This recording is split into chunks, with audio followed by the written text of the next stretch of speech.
When normal timing is active, every incoming sample is stored to memory. A fast oversampling rate provides a very accurate recreation of the original signals, but reduces the total time span of the trace capture. Notice that these samples where their signals do not change are redundant and waste memory. In fact, only samples where the data changes values are needed to accurately recreate the original signal. So the GoLogicXL provides transitional timing mode, which ignores samples where the data remains the same as the previous sample. This means you can oversample the input signals by a factor of 20 times to 100 times with no wasted samples in the captured trace data. An internal counter records how long each sample lasts and is stored with each sample as a timestamp value. This feature is especially useful if the signals become inactive, such as a serial bus that sends bursts of data between long idle periods.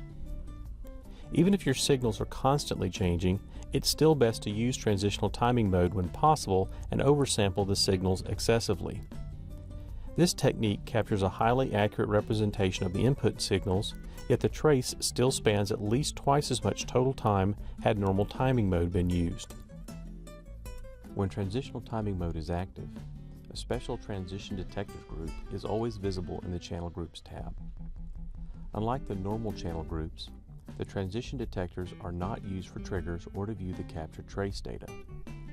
Instead, the transition detectors define which channels can detect changes on the input signals and thereby cause a sample to be stored to memory. Click the Transition Detectors tab on the left side of the window to view and edit the channels which cause the GoLogicXL to store samples to memory. If the spreadsheet display is used, click on the Transition Detectors line to edit the transition detectors. Here they are out here. When a channel is not used in any group definitions, the channel is assumed to be unconnected by the software. These unconnected channels are disabled at runtime, cannot trigger the GoLogicXL, and cannot detect transitions. Therefore, these unused channels appear as dark gray in the transition detectors and cannot be edited.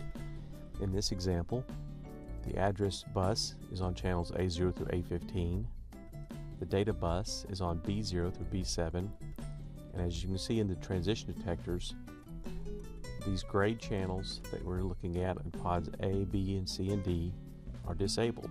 Otherwise, the transition detectors channels are edited like any other channel group in the pod edit area.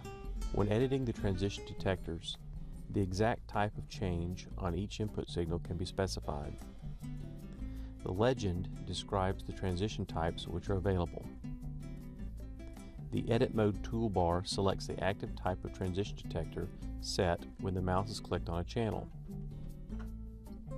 Once the type of transition detector is selected, click on the channels in the pod edit area to toggle the transition detectors.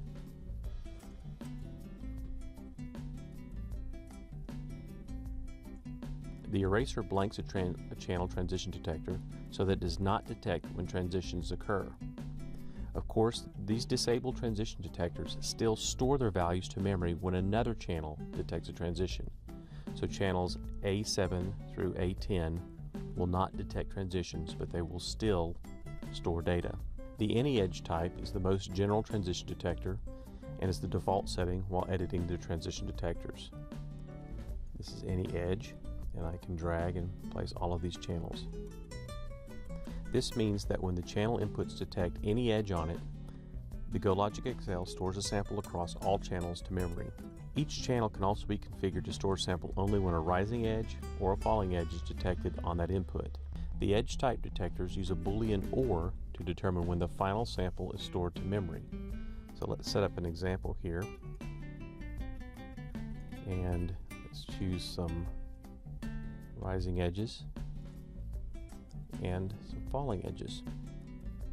In this example, any edge which occurs on channels A0 through A8 or a falling edge on A9 through A12 or a rising edge on A13 through A15 or pod A0 through 7, transitions that are correct occur on those channels, and the GoLogicXL will store sample to memory.